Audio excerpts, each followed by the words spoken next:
Hello, everybody. Welcome to this 2025 HCRI Landmark Lecture. My name is Nick Lemay-Hebert. I'm the new HCRI director. Not so new now, but still 3 months in. It's a real honor for me to welcome Professor Marsha Henry, the Hillary Rodham Clinton Chair in Women, Peace, Security and Justice at the Mitchell Institute, Queen's University, Belfast. So we have a very exciting thing. I'm sure there will be a lot of questions. And Marsha, if you don't know her work, I could see that you already know half of the people here, so that's good. She's well connected. So she published in a range of journals. I'm not going to be listing all of them. Recently in Critical Studies in Security, International Feminist Journal of Politics, Security Dialogue. You're on the board, editorial board of Security Dialogue. So if you have questions, if you want to publish in the journal, talk to Marsha after that.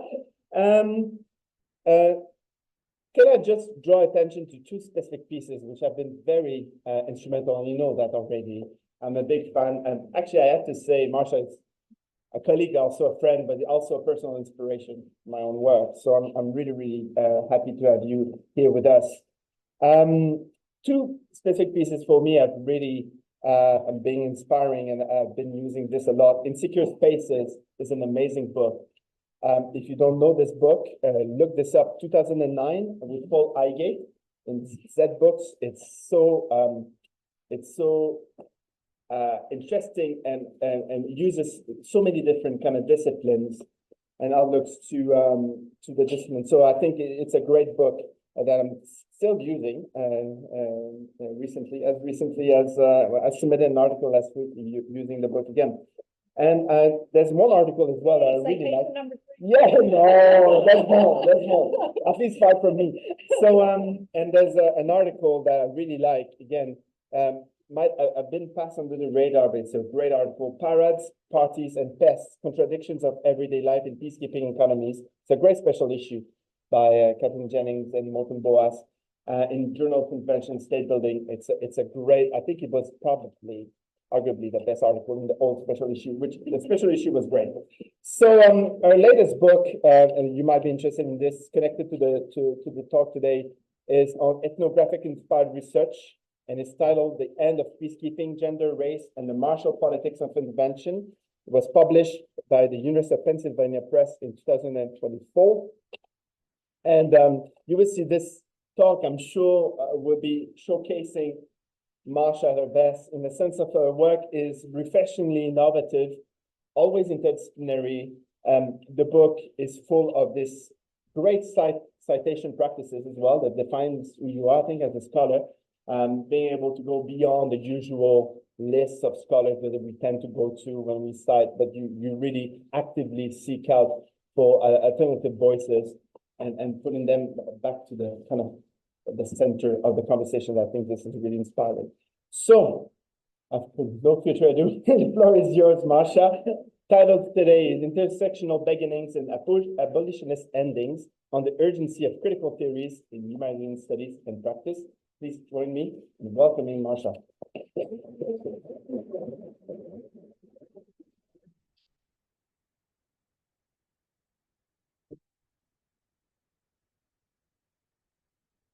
Okay, Marsha?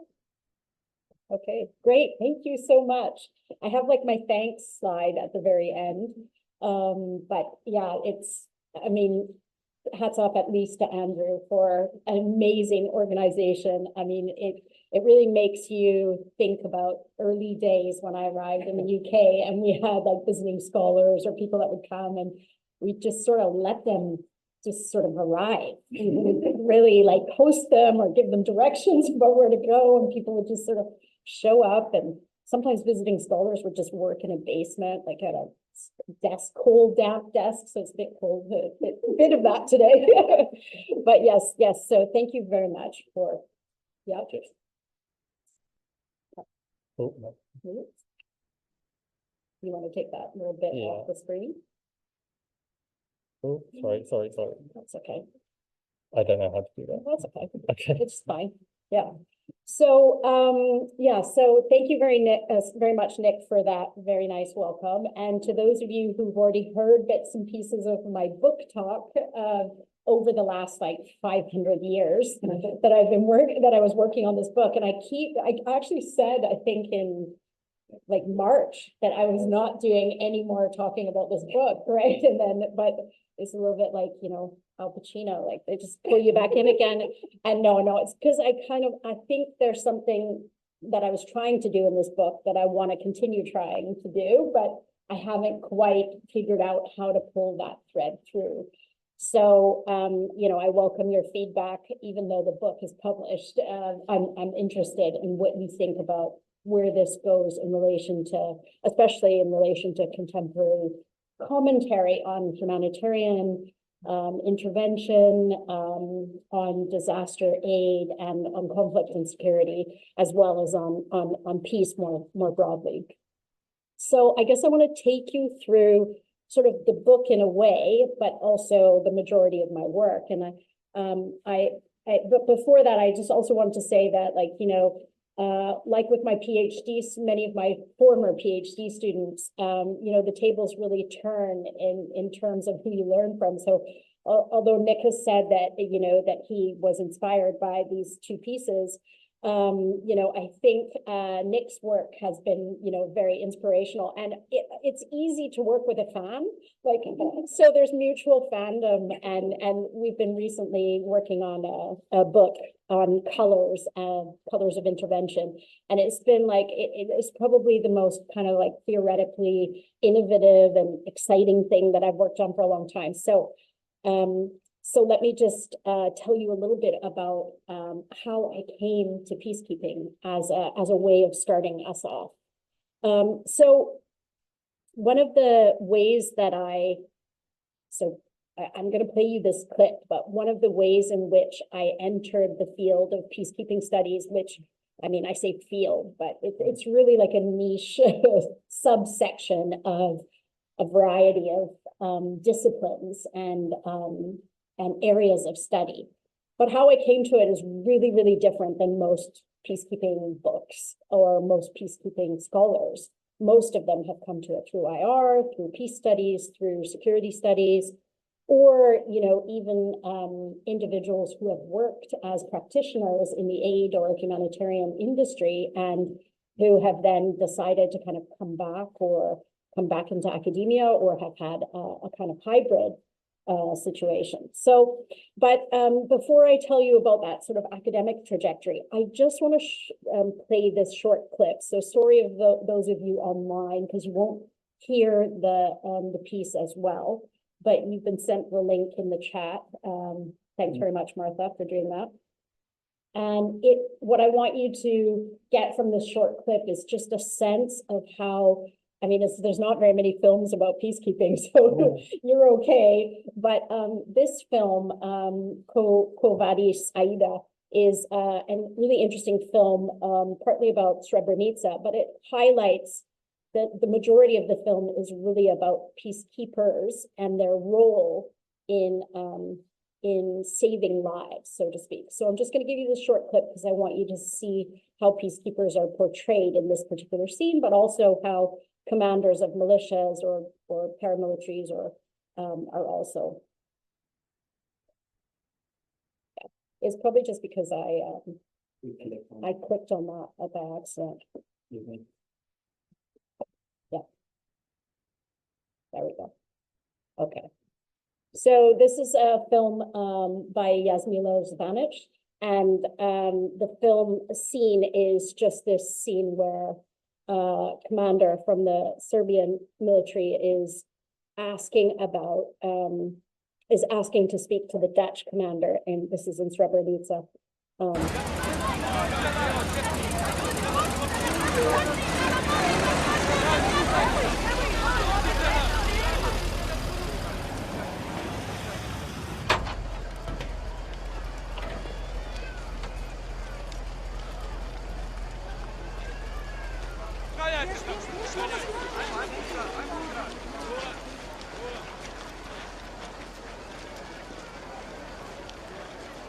Where is your commander? Where is your commander?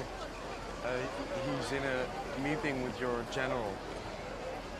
Civilian? Inside? Yes, yes. How many? About 4,000 or 5,000. Soldiers? No soldiers. No soldiers. Kaže, nema vojnika, pička i materi. I want inside. Our commander is not here. I'm here. I want there. Okay? Wait.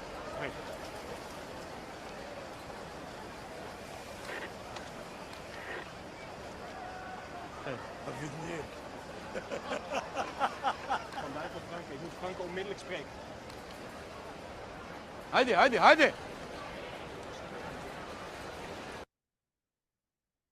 Okay. This,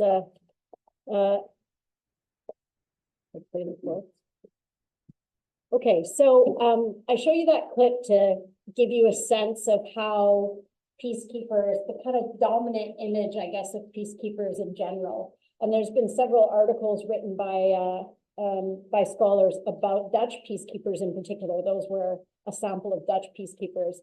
The titles of those articles give you a sense of how Dutch peacekeepers were perceived in the early days of writing about peacekeepers. Too sweet and innocent for war. There's a great piece that looks at the kind of meek and passive Dutch peacekeeper in a collection by Cynthia Coburn and Melanie Hubich.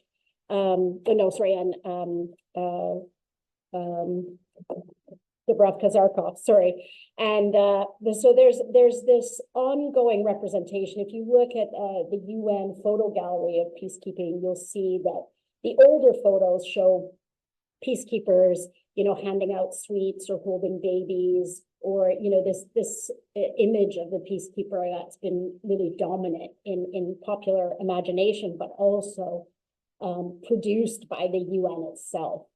Very different than some of the images. I mean, I look at them through a different lens when you look at images now where peacekeepers are interacting with children or, photographed with children or young people. And there's been a lot of work done on sort of children's rights, actually, and about, all these images that circulate and whether people have given appropriate consent, parents have given consent for these individuals, for their children or themselves to be part of this UN gallery. So where I started was that I started getting I started this project on peacekeeping in 2003, and I developed it with my then colleague, Paul Highgate, in relation to thinking about, we actually wanted to look at sexual exploitation and abuse in peacekeeping missions.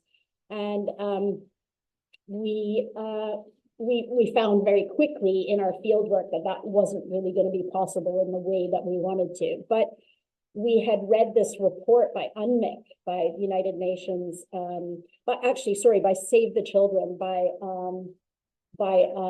somebody who was working in Save the Children. They'd written this report about children and the exchange of food for sex in IDP camps around peacekeeping barracks or around military barracks that had been set up. And we were interested to see what the sort of political economy and the general sort of social relations were between peacekeepers and local women in particular when we started.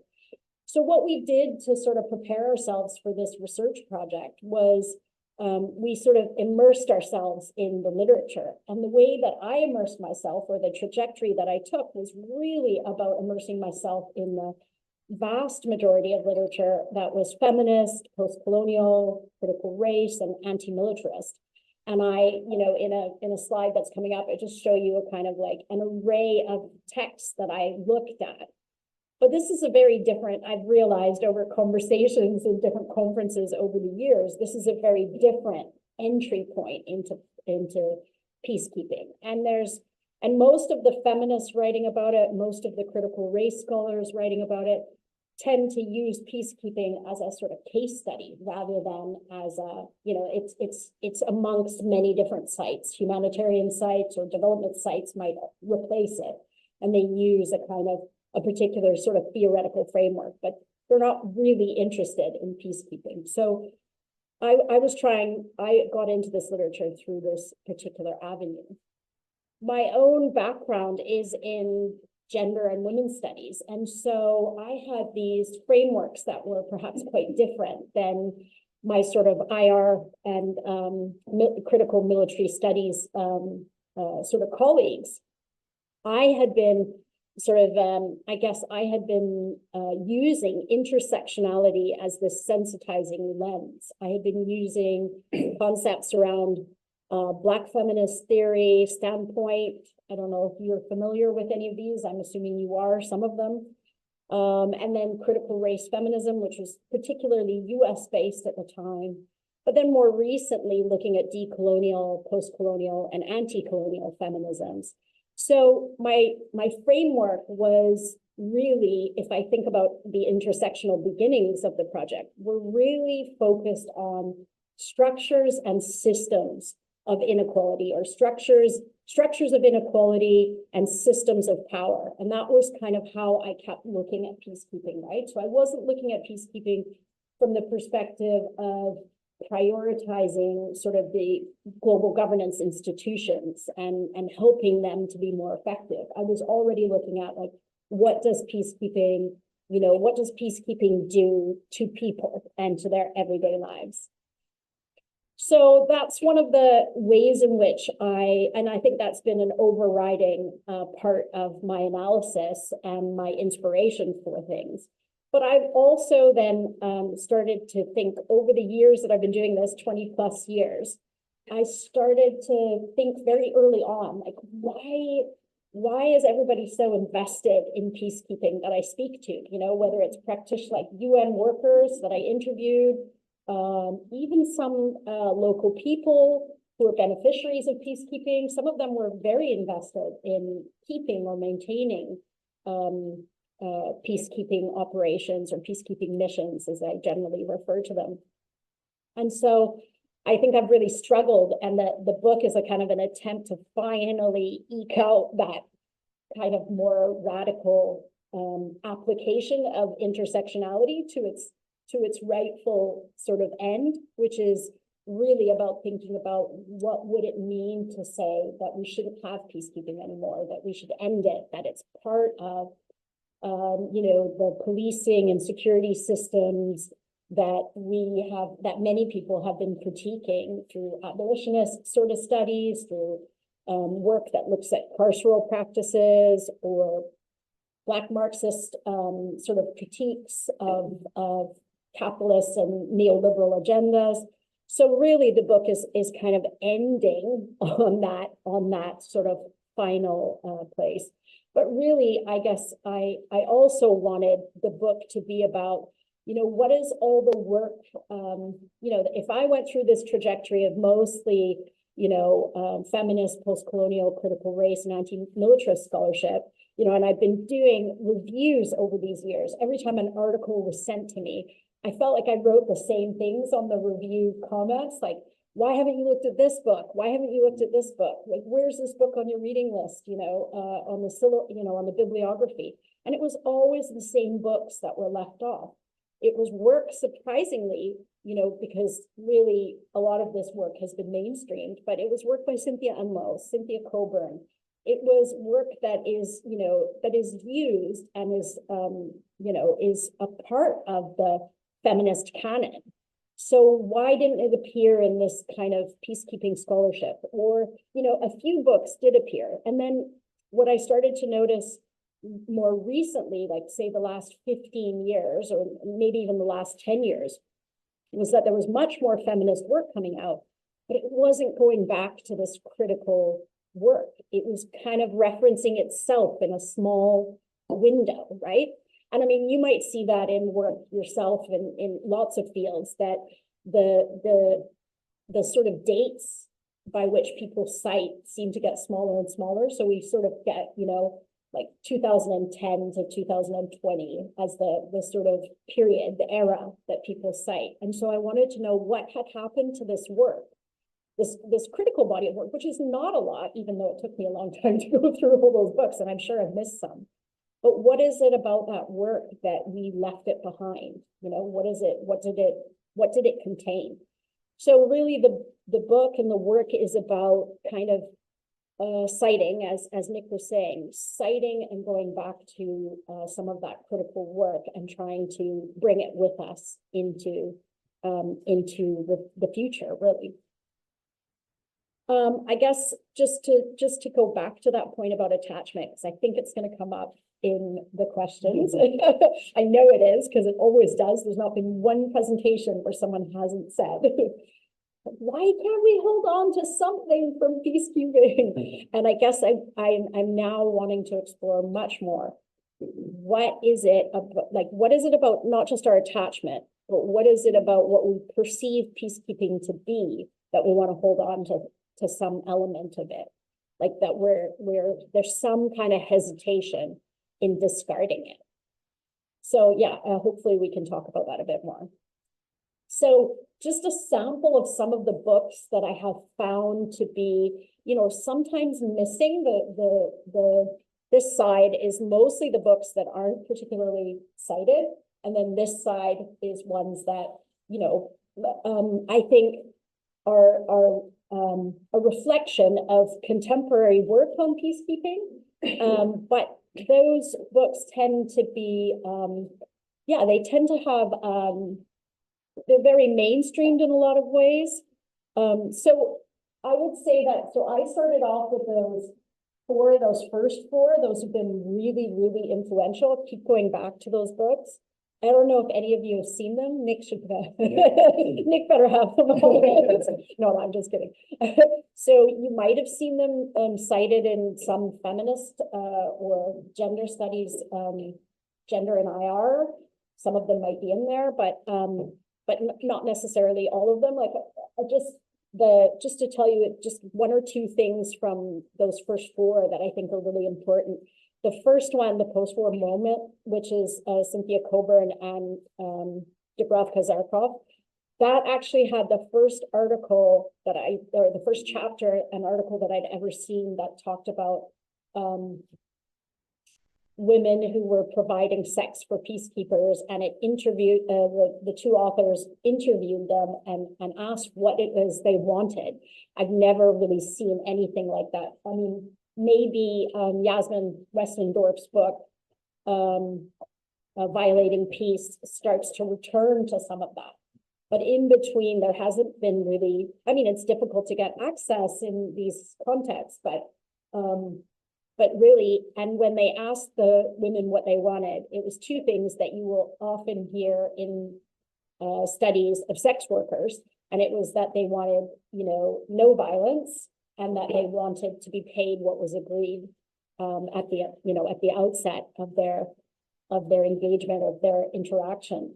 And that idea of the sort of sex work centered approach has barely made its way through any of the literature, and it's not even evident in policies today around sexual exploitation and abuse. So that was one thing that sort of shifted my mindset. The gender conflict and peacekeeping, that was the first article that I read on training for peacekeepers. So I should add to this now and update it that there's Aiko Holvakivi's latest book, 2024, September 2024. What's it called? Fixing Gender, sorry. It's a huge influential book. I'm sorry that I've forgotten the title. Fixing Gender, which is really about, it's a great play on the paradox that Joan Scott talks about. Fixing both, like, you know, transforming gender, but also fixing it in place. So it's been hugely influential on my work. So, you know, you think about that 2004, I think, gender conflict and peacekeeping, first article on training. 2024 is a book on peacekeeper training. So big gaps in between. And then Men, Militarism, and UN Peacekeeping by Sandra Whitworth. First, like, kind of substantial study of masculinity. A really important point that Whitworth makes in the book is that pretty well everywhere that peacekeepers go, even the shortest period that they had been present in any particular place, resulted in these corresponding, or was fueled corresponding sex industries and contributed to commodification of sex industries in particular areas. So she just looks, for example, at the 18-month stay in Cambodia. And then really importantly, probably the most influential book on my work is Shireen Razik's Dark Threats and White Nights, where she exposes peacekeeping violence by Canadian peacekeepers. I used to teach a chapter of this book, or it was parts of the chapters were published as articles, and really I used to give it to my students because I really wanted them to, demystify any perceptions they had of Canada. So I gave it, and I called it my sort of anti-Canada week, and sort of gave it so that they didn't, sometimes students would say in class, like, oh, I went to Vancouver, for example, I went to Vancouver and it was so beautiful. And then I read this piece and I'm like really disappointed. But yes, just to kind of like really challenge the idea of the sort of quintessential peacekeeping nation. And there's been some great articles, really critiquing Norwegian, Finnish, Swedish peacekeeping, which unpacks a lot of that. Some great films also too as well. So yes, so just to give you that a spread, and then just to point to a couple of more contemporary pieces of work that I think are really important and do some amazing things. Equal Opportunity Peacekeeping, a massive comprehensive book. Qualitative and quantitative work in that book is stunning. It's Sabrina Karim and Kyle Beardsley interview a huge sample of female peacekeepers.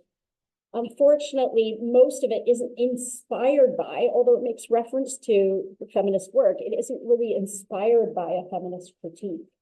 So I was curious as to, like, again, what happens when you don't take up this previous work. And Power of Peacekeeping by Lise Marie Howard, really, really interesting book. Again, it's not about the power of peacekeeping in the critical sense, it's about the potential power of peacekeeping. So it's part of this, what I refer to as the problem-solving literature, the literature that is about, like, Howard makes a really good argument for, like, what a wasted opportunity peacekeeping is, because it could be doing so much more to improve lives. Do I have the Lisa Holtman? Yes, the last one is by Lisa Holtman and colleagues, which is really about, the theory of peacekeeping as saving lives. And they document, I think pretty convincingly, that the data shows that peacekeeping in its sort of, in its most urgent sense, results in, fewer deaths, fewer mortalities. But it's not a comprehensive account of the harms that peacekeeping produces. So I think that it'd be great if all of these works were taught together, but they tend not to be. So it's we could have a whole year long, or we could have a whole degree on peacekeeping and humanitarian studies with all these books. Also, just one book that I've gotten there, which is about UN peacekeeping in Africa. And then you can, I haven't included, but there's more recent handbooks, for example, that have come out on peacekeeping in Africa. But that book on UN peacekeeping in Africa is hardly cited, right? So you get a lot of studies and a lot of books that are about peacekeeping in Africa, but they don't tend to make that explicit. They tend not to be written by anybody located in an educational institution, or even a research institution, or a policy institution based in the global south or based in Africa. They tend to be written. I mean, all of these, including my work, is based on a global north perspective. So some of the theories that I bring along with me are really the ones used by other authors. So we've got one that Razik takes up really specifically in the book, Dark Threats, White Nights, and she really talks about the global color line. So she's exposing peacekeeping's colonial roots And I do this by bringing the global color line back into the discussion, but I also bring it in relation to these moves to recruit and I guess increase the number of global South peacekeepers. So just to give you a kind of sense of numbers, so the majority of peacekeeping military personnel are provided or have been historically provided from global South countries. So like, just to give you a sense of numbers, maybe 10 years ago, you would have had like the possibility, for example, India would have had 1 million military personnel available in country. They would have maybe at least 250,000 on the border in Kashmir. So they would have like 750,000 available. So that just gives you a sense of like the size of a deployment that was possible. Obviously, they would never deploy 750,000 peacekeepers, although they might want to revenue-wise. But so sending, for example, 120 women police peacekeepers to Liberia with a pool of about 4,000, it's not really that difficult personnel-wise. But just to give you a sense of that you know, who is available for peacekeeping and what kind of numbers of people. So what Razak argues is that this, the thinking behind peacekeeping, the colonial roots of it, really reproduce these global color lines, right? So that you have not only do you have the peacekeeping mission sort of teaching people how to be civilized, but you then also have this this group of peacekeepers that are mostly from the global South. So there's been back and forth critique within peacekeeping about, you know, who's more at risk? Is it the peacekeepers or the people that are being peace kept, you know, as I go on to talk about.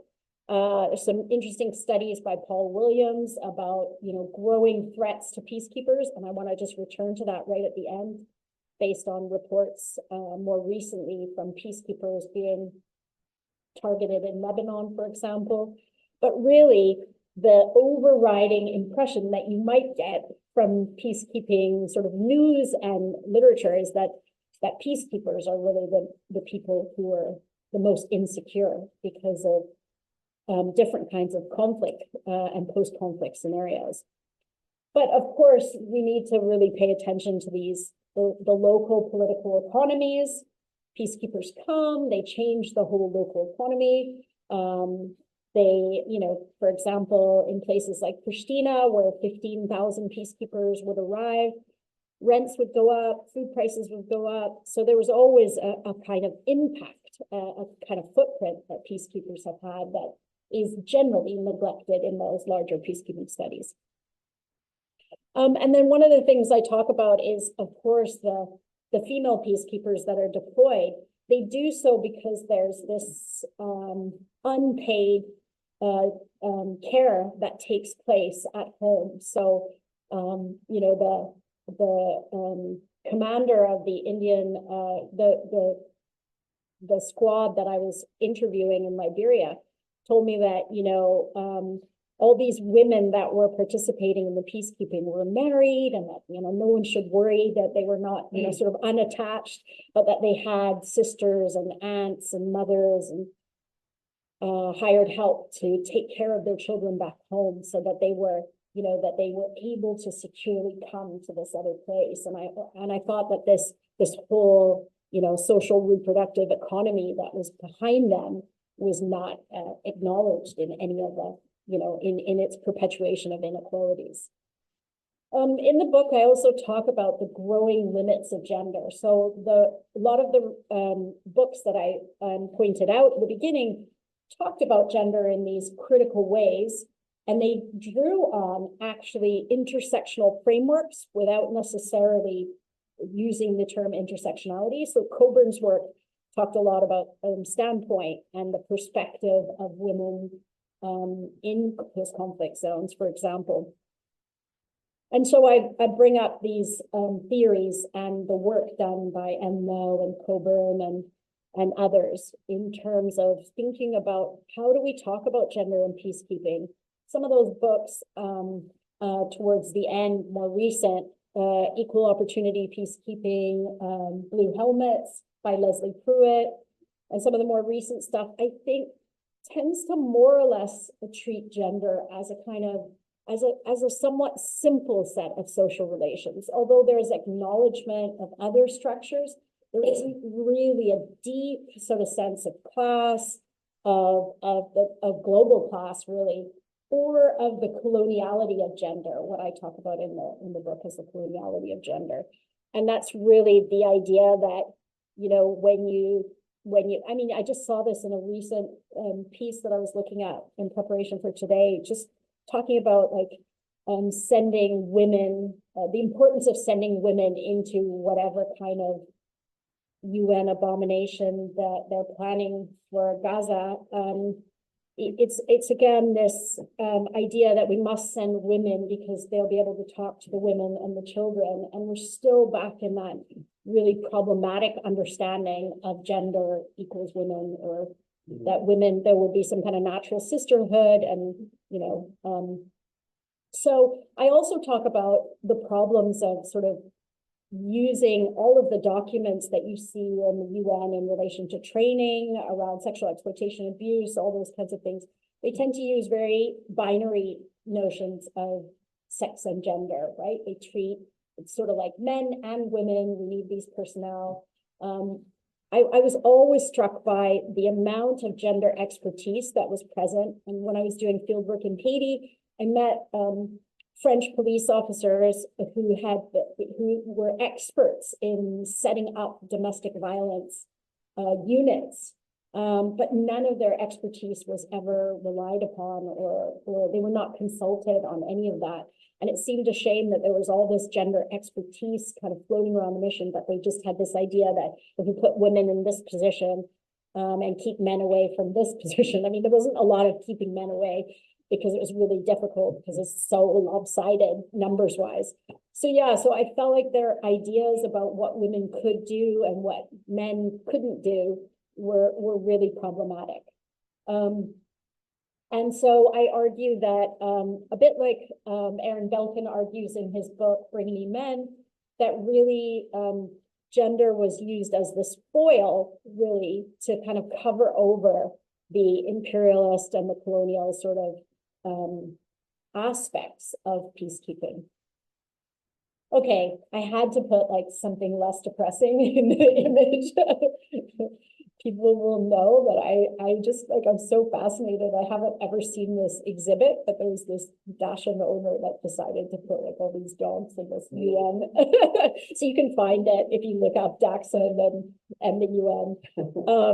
It was really hard to get all the dogs to sit still for all of the pictures, so you can see them, they're just disobeying. But yeah, like I thought it was, you can even militarize a dog if you see the UN as this quintessential martial institution. And again, this is the stuff that I think is really important in the peacekeeping literature. It's still probably the most neglected, which is that really peacekeeping is steeped in martial time, space, and symbolism, really. You know, if you've ever been to a peacekeeping mission, or you've ever lived in a post-conflict setting where the UN is there, you will see that there is really a domination of space time by military routines, by military protocols. And you know, an example that I give in the book is really about thinking about commanders. And when we were doing our research, we would set up meetings with with peacekeepers at different battalions. And I really remember this one time where we set up this meeting with the Bangladeshi battalion in Liberia, and we were just kind of late between our several meetings where we were speaking to different people in and around the battalion, and we were sort of chaperoned by a peacekeeper from a different contingent, and they were kind of facilitating our, our time there. And then we were late, and I was really struck by how all of the Bangladeshi commander had obviously instructed all of his lower ranking military personnel to wait for us, so that we were the only ones sitting in the lunch hall for lunch at about 2, maybe 3 p.m. So they'd been waiting sort of like since lunch ended. And then when lunch ended and we went to meet the commander, we were sitting in this like porta-cab, and I remember sitting down and waiting for him. And then when he came in, everybody stood up to salute him. And we didn't know, what should we do? Like, we're civilians, we're researchers, like we should at least stand up. And so I was just thinking about this kind of domination of military rituals and military, and it just becomes kind of normalized and habituated. And civilians acquiesce to these systems such to the point that you don't start to think about, and that links with our stuff on zoning, right? Because you just, especially in Cyprus, where people just go through checkpoints, and even though it's supposed to be the most militarized place on earth, you don't see it. It's hard to recognize it. Yeah, and peacekeepers, of course, are embedded in this system. And the article that you were talking about, parades, parties, and pests, was really interesting data that I found in interviewing peacekeepers, because they told me about how they felt, they felt kind of proud to represent their nation in certain ways, and they saw it as an opportunity to be deployed to peacekeeping missions. But then they also felt really ambivalent, and they were constantly looking for ways to get out of the most martial of positions. So being deployed, for example, as a police peacekeeper, you could get up to 3 years renewal in some missions, right? So they would continue to make, to earn pretty good salaries. But then it was like, how do I keep going? And then some of the ways that they could keep going and keep getting assignments would be to work under a different kind of title or in a different position. And that would be, for example, security was a common one. So then they would go into close protection of UN, of high-ranking UN personnel, or security in the mission more generally. And then those jobs were kind of jobs for life, but they were also jobs for life that would mean you would be in that job and away from your family kind of almost indefinitely, but they were so beneficial remuneratively. So they were ambivalent to the martial, but they saw these accumulation avenues. So I think that the martial politics is something that I kind of want to hang on to in our discussion. So I just have hopefully just 2 more slides, and then I'll finish up. So the thing that I really wanted to talk about in the book, but I guess I'm going to have to bring it to the next book, even though I said I wasn't going to write about this ever again, was that I took this concept of the peace capped from Clapham in the peacekeeping scholarship, and I thought it was such a good way. It's such an objectifying term, but when I use it, I'm able to draw your attention to the inequality of relations in peacekeeping spaces, which is what I want to do by using that term, because really the beneficiaries, as they're sometimes called, the beneficiaries of peacekeeping really are kept by peacekeeping. They've got, like, peacekeeping has a hold on them to a certain extent. And I was thinking about all these books, and what do you get when you come to the end of those books, if you read them all, or if you read an article? What do you know about the people who are on the receiving end of all these projects, these epistemic projects? So one of the things that I talk about in the book is that, all the literature and all the practice, that all, and what peacekeepers say and what local people say, that all constitutes a kind of form of knowledge. And where do the peace kept feature in that? Not very much. I mean, there's a couple of books that I would say are particularly good at doing that. They could still go further. And that's Beatrice Poulini's work, Peacekeeping from Below. That's the title? Yeah.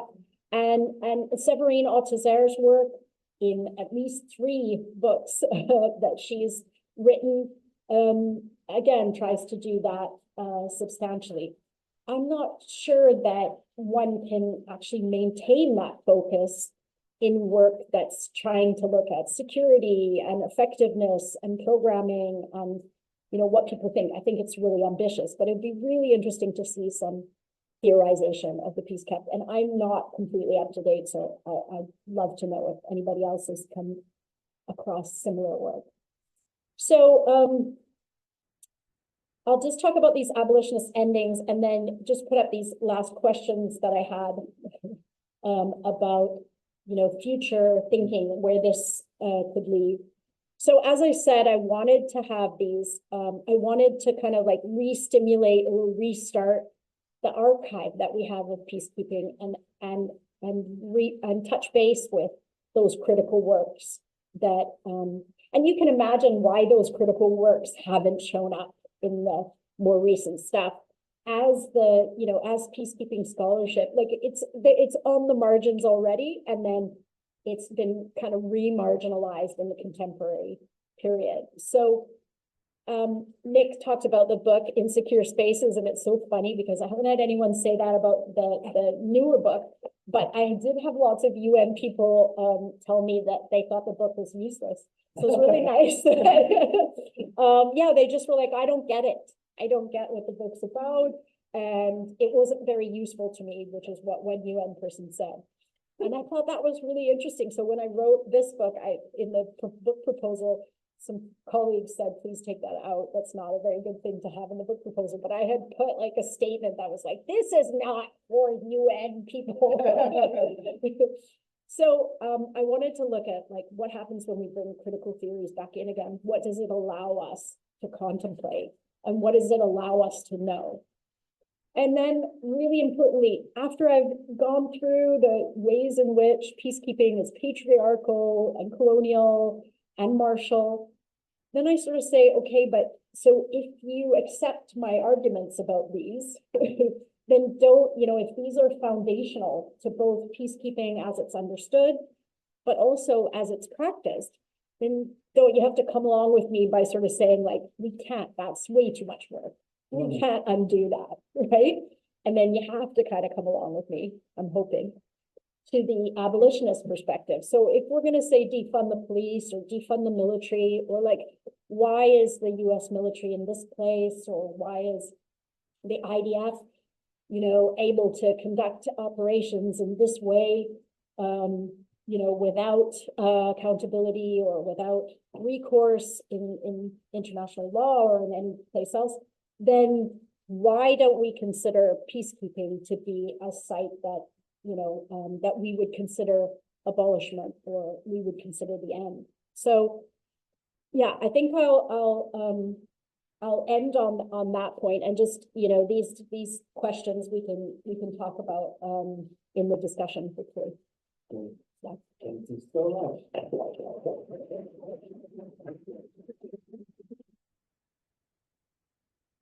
All right, it's a very rich presentation, as I was expecting. I'm sure there will be a lot of questions. It's really funny, Marsha, the anecdote that you mentioned about the military officer. I had a similar kind of experience with military officer I interviewed in Haiti, Canadian military officer. So I guess there was a little bond, you know, going on. And I didn't know how to end the conversation. I said something like, thank you for your service. He looked at me like, this is like the Americans do that. I didn't know how to behave militarily. I left this, it's from the Canadian War Museum, yeah. Okay, yeah. Brilliant. Okay, so what I suggest is we take questions by a group of 3. Maybe a mix of online and in person. So at least one online, if there's any online, I'll take them. And then 2 in the room. Is there any? Not yet. Okay. Any questions? All right. Yes, please do. Just say just a few words. Who you are, like first name, Matthew, like Captain. No, just kidding. But you know, like your who you are. Okay. And I'm the Prof.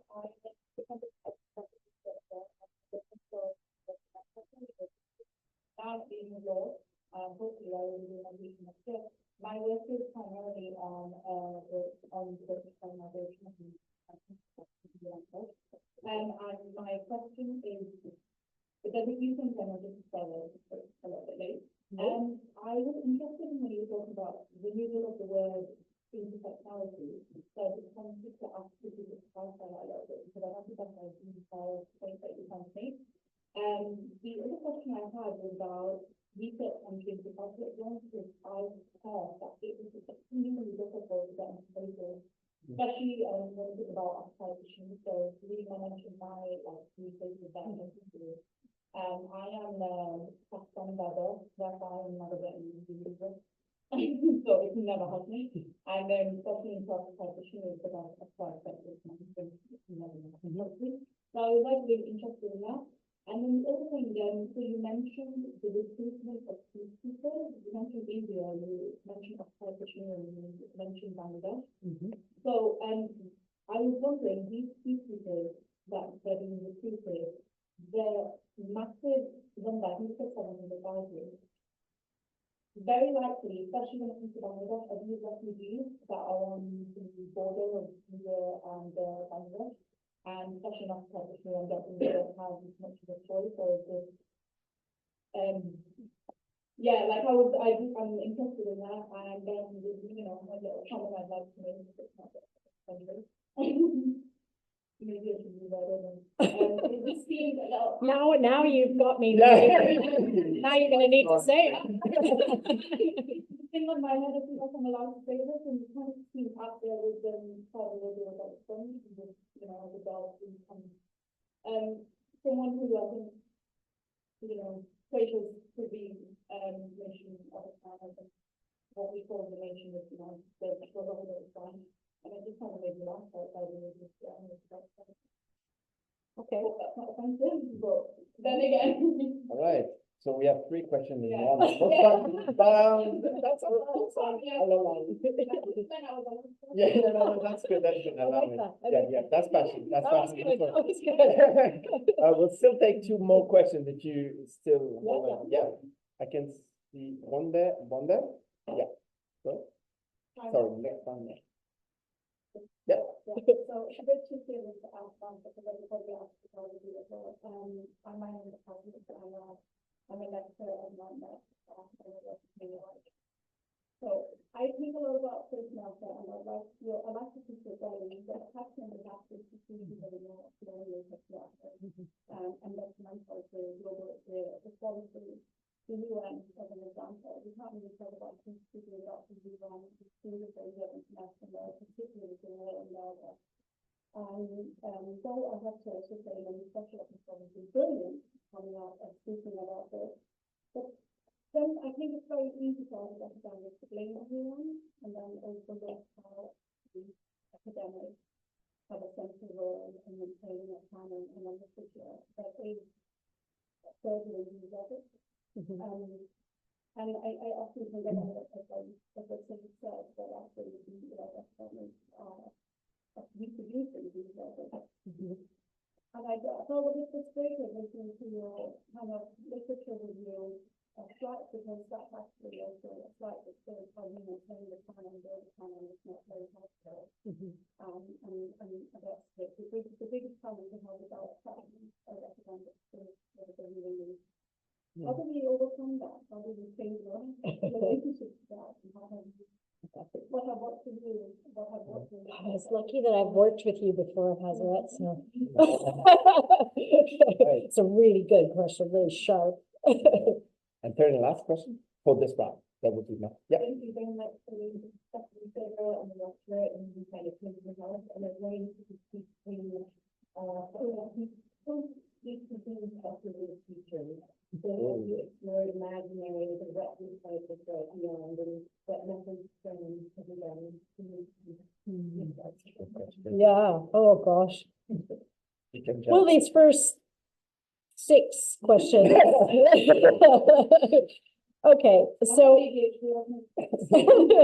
Okay, okay, let me see what I can hold on to in my brain. Okay, so just in terms of intersectionality, I didn't really define it very clearly in the presentation, so you didn't miss anything by coming in a few minutes late. I guess what intersectionality, and I use intersectionality as a sensitizing lens because there's so much written about intersectionality. It's been used as a method, as a theory, it's like it's its own body of research. It's so many things. But what I wanted to hold on to from what I think is its general manifestation is this idea of multiple systems, multiple intersecting systems of power and structures of oppression, right? So that no one person, no one group experiences discrimination and oppression by only one marker, okay? And so it is about identity, but it's not only about identity. It's mostly about structures of power. So I use it as a way of making an argument about the structural nature of power. And so I used it in the research to think about global South women peacekeepers, right? Like, so what does that mean? Are they like in an advantageous position because they come from the global South? Do they have a different viewpoint? But then when you look at how they're positioned by these military institutions, they are already martialized and they are already protected by these institutions. So I heard from so many senior commanders that, Philippine commander said that he was instructed as soon as he arrived into the mission that he had to take care of the women and that he shouldn't let the women out. So you're imagining like they send these martially prepared, these like sharpshooters from India, from the Philippines, from Bangladesh, and then they say, oh gosh, we better protect them. So then there's like another layer of security going on. So I used intersectionality just as a way of reminding myself that it isn't just one axis. It isn't just gender relations that we need to look at. And then in terms of access, there's like, that's a whole field in and of itself. And like, there's so many people that are in this room that would be better qualified. But I would just say one interesting anecdote that I had about access. So access changed over the years that I did research. But one example that I have, and I'm pretty sure that Sabrina Karim wouldn't mind me saying this, but we were actually doing research at the same time in Liberia. And Sabrina left we met each other in the mission, and she was like, oh, I'm doing this research on female peacekeepers. And I was like, oh, so am I. Anyway, and we'd sometimes meet. And then she left a couple of days before me. And it was really interesting because the security officer inside of the UN headquarters came up to me and he grabbed my lanyard that I had. And he was like, you're not supposed to be here anymore. Right? And then he looked at he turned it around and he looked at it and he went, oh, and he obviously didn't see Sabrina Karim on it. And then he was like, oh, okay, sorry. And then we chatted over the years about different kinds of things that had happened to us in different ways. And anyway, so I did think that was an interesting thing about access. And one other thing was I remember meeting the UN, the person who was in charge of staff, the civilian officer that was responsible for staff. This is in Liberia on a later visit. And he said, I remember because I was at LSE then, and he said, LSE, what is that? London Stock Exchange? And then I was like, no, it's London School of Economics. And he was like, well, you look like a perfectly nice young lady, but I don't know anything about you. And I was like, oh, okay. Like, I was thinking that, LSE must have been really disappointed in that moment that their brand, like, just... But I was really fascinated with all the kinds of weird things that people put up in terms of access. So I don't think you're ever going to get access in the area that you want to, but there may be other ways. And book is forthcoming, I think, February, or I don't know, Jamie, if you know, or maybe Tony, you know, Niharika Pandit's book? April, oh yeah, next year. But in that, she faced different difficulties as an Indian researcher working on the conflict. So you could maybe look at some of the methods that she used to try Niharika Pandit. Yeah. And it's coming out with Oxford University Press next year. Yeah. Recruitment of peacekeepers. Sorry, just to clarify that. I don't mean that there were 700,000 Indian peacekeepers available or deployed in any way. But what I was really saying is this is the size of the military. I mean, this is not even the police or other militarized personnel. That just gives you a sense of I mean, Ethiopia also has lots of personnel. Same with Jordan, for example, or Bangladesh. But it gives you a sense of who used to be contributing. So the top 10 contributors used to be mostly from South Asia or West Africa. I think that's changed over time because everybody has reduced the number of peacekeepers that they're sending. But just to give you a sense of the discrepancy between how many Canada used to send or Sweden, like Sweden would be like, you'd think it was many, but it would be like 45 or something, right? Or Canada used to be, yeah, so really, really small numbers, but they would be the kind of iconic people that you would think about. And so that's partly why I have that picture, because there's this sticker book that I used to use in my class, and the sticker book had, you know, it was for young children that they could put military dress on over the different eras, the historical periods, and the last one was UN peacekeeping. And the interesting thing was the little kind of paper cutouts that you could then put different outfits on were supposed to be Bangladeshi peacekeepers, and then you could dress them in different UN, you know, like a blue beret or a blue helmet or anything. So I thought that was a kind of interesting idea of who is envisaged to be the peacekeeper. Okay, Hazrat. Wow, that's a really important question about like the fetishization and the logics. I was trying not to do that, but in order to tell the story, I guess I had to invoke all those books, and I, in a sense, gave them a value. Because also, too, I couldn't just dismiss them as not being critical enough, because they are critical. They're just not critical with that, not in the transphobic way critical, but like in the sense of they were critical of what the UN was actually doing, rather than, yeah, like in an effectiveness manner. They were critiquing what could be better. So I don't know how we overcome that. But part of the book was to part of the project of the book was to foreground this work that's been forgotten, but also to a little bit start to call into question its limits as well. Like, so I didn't want to reify the feminist work or the critical race work.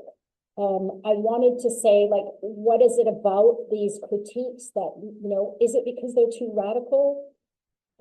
Is it because they, you know, they don't address the mainstream issues of peacekeeping more generally? They only, you know, they only address a niche or partial perspective, or what it was. But I don't know how we overcome that. I think that kind of connects with your question about futurity. And I think most of the discussions that I've had so far have been mostly about what we can preserve from what exists.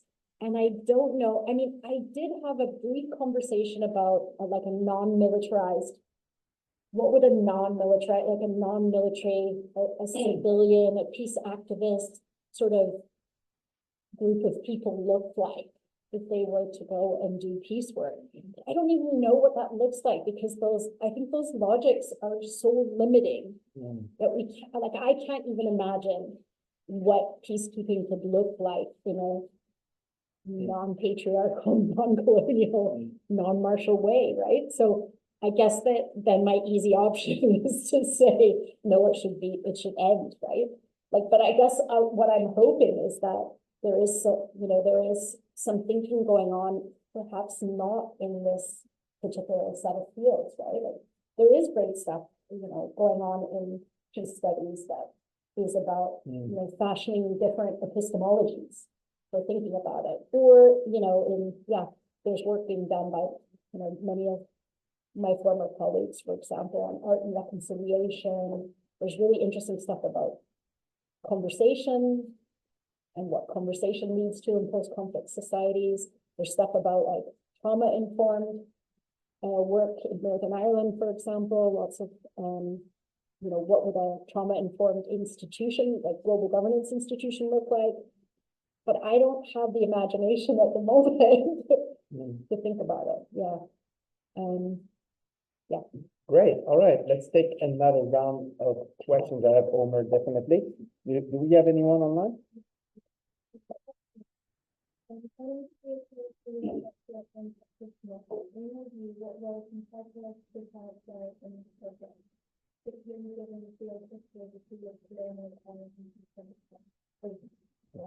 Okay.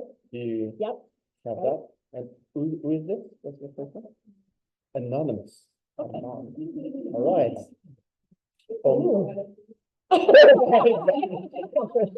The anonymous One of my exchange, colleagues, right? former colleagues, going on all. Omer? Hi, I'm Marilyn. My question is around the money. Like, then you talk about stuff like critical race theory, class theory, evolution theory, and then all those bodies of work come from a real community that they kind of come along with the community and this kind of stuff. Yeah.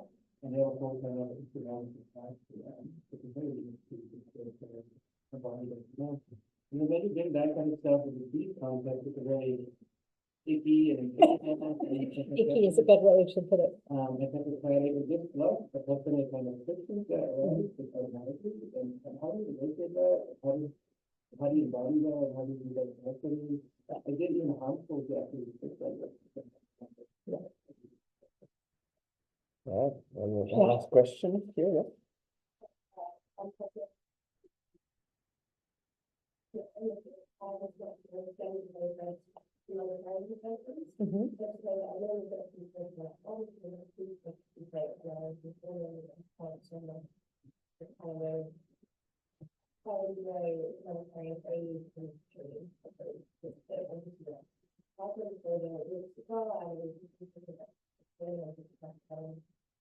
Yeah. Oh, yeah. Yeah, good stuff, huh? Yeah, Another set of, that one. yeah, tough questions. Okay. Clinical researcher, Martha, remind me what we wanted to, just remind me about the second bit. Oh, yeah.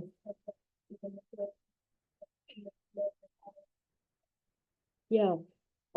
Actually, the person that I turned to for thinking about different kinds of, I was recently listening to a lecture by Shirin Rai about different methods used for doing research on carers and doing research on depletion rather than resilience, looking at like, how do you do research on care and care industries and global division of labor. And then I also think about work by Inger Scalesbeck on children born of war. And Inger approaches that from, a very unique perspective within security studies more generally, as she's sometimes lumped in. But she really comes from this, psychosocial training and education. And so I think my personal opinion is that this is really needed in peacekeeping studies, but it's widely available in peace studies more broadly. So I think actually part of what I wanted to kind of end on was really to talk about the disjuncture, because there's not only a disjuncture between civil society organizations, grassroots organizations, and peacekeeping studies and practice, but there's also a massive disjuncture between peace studies in its hugely vast, varying sections, and this literature on peacekeeping. It's almost like they don't read each other at all, right? So there's this massive divide. So I think that there's lots of work available. And there's work by, like, for example, work by people doing research on intimate partner violence and conflict and post-conflict settings. Harriet Gray at York University has been doing all this work, trying to take sort of models of research that are based in sort of domestic settings, or not domestic in the domestic violence sense, but domestic regional settings or national settings, and then trying to take them to post-conflict settings and what are the difficulties in doing that. There's work by Inger and colleagues around working with children, working in communities, communities where there's already social movements around victims. There's processes involved in addressing perpetrators. So there's like a vast literature. It's never going to be, we're never going to find the radical stuff in peacekeeping studies. So it's an apology for peacekeeping studies, but I think there's lots of work available in different interdisciplinary contexts that one could rely on. And there's stuff about access, about ethics. There's stuff about methods. Yeah, I think there's lots of work available. But I have rarely seen in peacekeeping practices the use of, there's hardly any social workers who are hired into UN positions. I mean, there's if you think about, social workers are both the disciplinarians of the state as well as the potential, the potential workers to call out abuse and, they're these contradictory agents as well, right? So I don't know that there's any one profession that you can turn to for methods and models, but there's certainly a lot of literature, and okay. So this disjunction. So I think this is one of the areas that I've seen a lot of community organizations really struggle, because they've involved academic researchers or donors in various projects. But, one thing that struck me over and over again in every single place that I was doing my research was that these organizations would be funded, in these really small pockets of money over very long periods of time. If you look at what's happened in Bosnia, for example, it's just like there's a huge vacuum now of there's no funding available for organizations dealing with trauma, dealing with gender-based violence, dealing with access to healthcare, for example. That's just kind of evaporated. And there's a lot of competition amongst these organizations. Charlotte Mertens wrote a blog quite a number of years ago over the kind of booming of these of various kinds of organizations. But that's not really what you're asking. What you're asking is really about the kind of work that people are doing and how awful it is that these extractive researchers who are coming for peacekeeping. In some ways it's good if the traditional peacekeeping scholars come, because they don't care about the local people. They're getting the data from the UN. In some ways that's probably the least harm one can do, is come and get data from UN offices. So I think you're right in the sort of the ethics of the ethnographic research are really problematic. I need to think about that epistemic disjuncture a little bit more. But I think that theorizing around the peace kept, again, one of the questions that was posed to me at a number of different talks is like, well, you critique, one of your critiques is that the global south doesn't appear in any way in the book, in the research, but then like your book is published by University of Pennsylvania Press. It's mainly to a global north audience. So what? Yeah, I don't have an answer for that, but I think like that futurity question is really about and I think there's a book by, there's a book project that some scholars like Rothenberg and Uppsala worked on, and I think it has the seeds of potential change in thinking about it. And that book is a book where it's about research brokers. And the book is written by the research brokers themselves with the sort of authorial backing of global North academics. And the whole idea is like, okay, we'll put our names on it so we can get the publication, you know, we can get the publishers, but your accounts and you will guide the book. So it's a weird kind of presentation because their names are on it, but the majority of the perspectives in the book have been about, you know, what's it like to be a research broker working in, you know, in Liberia or Sierra Leone, whatever, you know. So I think that that's possibly shifting because I think as global North academics, we do need to use our privilege to open up avenues, but those avenues cannot be just like, here is the space, you know, and then you adapt to our logics, so to speak. So yeah, that's, again, I got to think about that more. And your question about social care, please remind me about the care and the yeah, and about what I think about humanitarian organizations, because I don't really talk about that. You know, yeah, I think that so many of them were,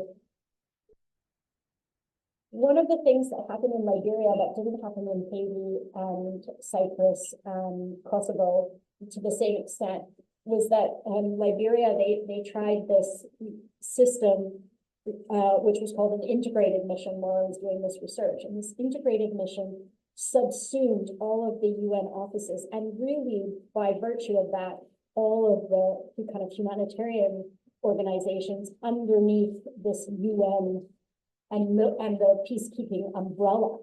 So UN officials were sort of subject to the force commander in the mission and the SRSG, the civilian head of the mission. And it was really kind of strange because UNDP, for example, had a presence and trust that they built up with different organizations over many, many years. And then suddenly they were sort of like, to some degree, under the control of this recently deposited sort of mission. So I think that worked out really badly. But often Liberia is hailed as a kind of success story. I don't know how you could, but yeah. It was in the early days. And yeah, so I think there's also humanitarian organizations are subcontracted by the UN to do all sorts of tasks. So repatriation moves, for example, if people would come, the UN would sort of like literally give bags of cash to Norwegian Research Council workers or you know, local workers working for Norwegian Research Council, and then they would be giving out these pots of money, getting the cards, and repatriating people back to their home villages. And it was just like watching that as a subcontracting kind of economy was really strange, because there's all these claims about neutrality and, you know, who works with who, and somehow the UN umbrella. So I don't really have an answer to what I think about humanitarian organizations, but there's been lots of takedowns in regards to sexual exploitation and abuse. There's been some really fascinating kind of exposés, as you probably are aware, Oxfam being one of them. But yes, lots of critiques of INGOs and NGOs and other also grassroots organizations that perhaps haven't had oversight. So I don't know if anyone has followed some of the links between some grassroots organizations and American funded organizations, educational organizations. I don't know if anybody followed those. There was a lot of reports on kind of basically an adoption and trafficking network that was an abuse network that had been as a result of this organization for girl schooling that had been set up. Local organizations were implicated in this. I think it was like, I feel like this organization had funding from the Clintons, and maybe had the Tony Blair organization involved in sort of supporting it. So oversight of all kinds of organizations raising money, developing school projects, etc. I think needs to be brought into these multiple literatures. Yeah. Good. I think we have time for one or two very. Please be very succinct and yeah.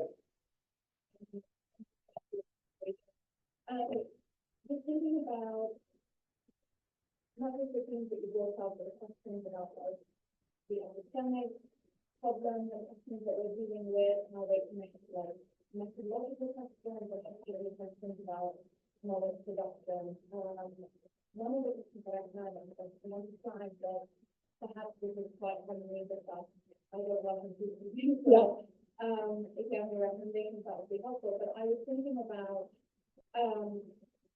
what do people who are peacekeepers think about peacekeeping? Yeah. Because we were talking about like the attachment to peacekeeping as an idea, and thinking about what these alternative knowledge, ways of knowledge production, and like the hierarchy of knowledge production that I'm thinking about, because how do people being kept ostensibly look at the peacekeepers and how do they think about peacekeeping and whether or not that is one of the ways in which perhaps we can think alternatively about There was a question there. Yeah. Yes.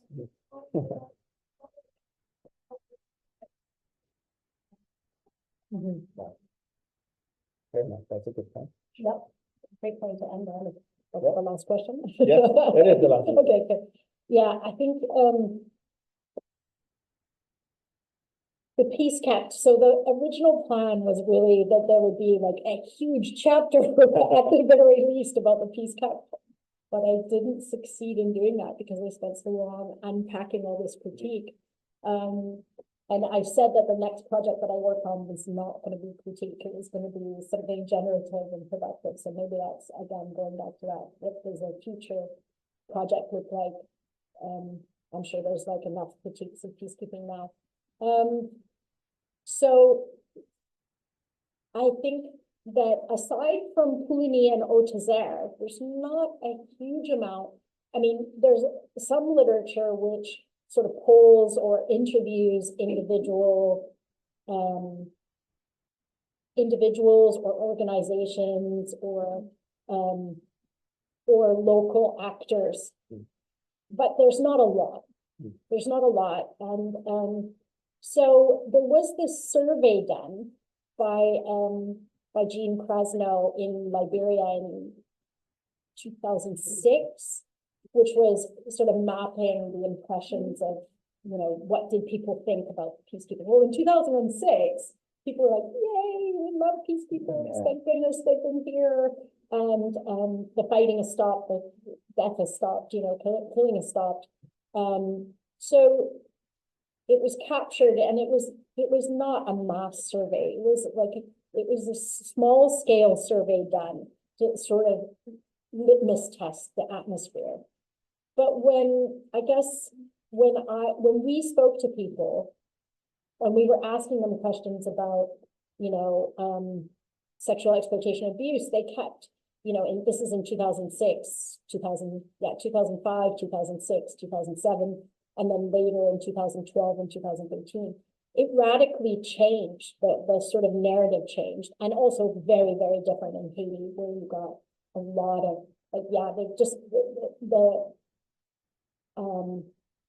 the perceptions of peacekeepers are so different in Haiti, and presumably in Congo, in DRC, and in Kosovo, very split between military peacekeepers and the United Nations sort of civilian, hated the civilian part. There was veneration of military personnel. So very, very different perceptions by people. But in general, there is widespread, I think, and collective agreement that there hasn't been substantial transformation in any of the conflict societies as a result of the UN's presence.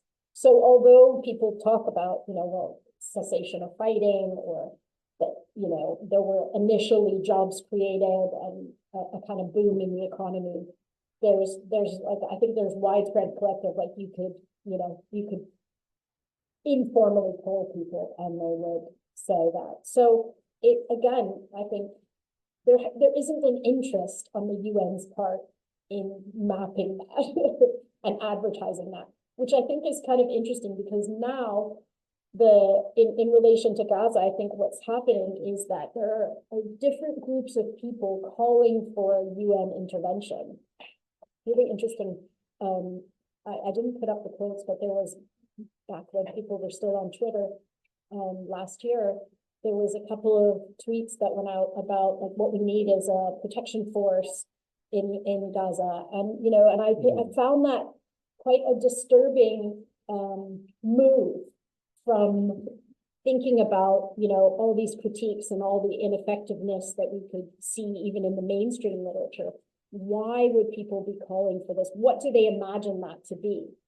And so I think that the example of what happened in Lebanon, which was that the Irish military was reporting that Irish peacekeepers had been attacked and by Israeli military, and again there was no what you might have seen 5-6 years before around the reporting of peacekeeper fatalities, which got a bit more press. It really didn't get the kind of purchase that it had before. People were kind of like, yeah, they're attacking peacekeepers. Like, they've also, they've killed how many thousands of civilians.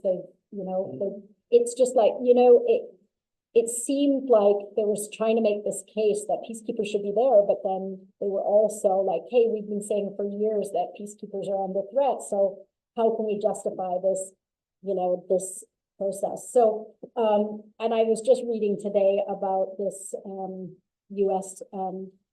Force, or this U.S.-backed force, and there's still calls amongst different academics for a UN mandates or UN trifecta kind of thinking, like how UN standards could be upheld, but there's no, I can't see any plan for a peacekeeping force that doesn't, that gets to the, I don't know, I'm not articulating myself very well here because I think I've maxed out, but I think I can't see a peacekeeping force being able to stop the genocide, help distribute humanitarian aid, build what UN peacekeeping missions were supposed to do traditionally, which is to challenge the roots of conflict. How can they do that when the roots of conflict haven't been acknowledged by any of the parties that are involved? So I can't imagine a traditional UN peacekeeping operation being set up. And since my foundational arguments are that it's based in these colonial, patriarchal, and martial logics, I see the exact same problems manifesting on a catastrophic scale, actually. Yeah. Stop on that depressing note. That is great. Let's see. I hope that you all join me. Thank a lot, Marsha, for this great talk. Thank you so much.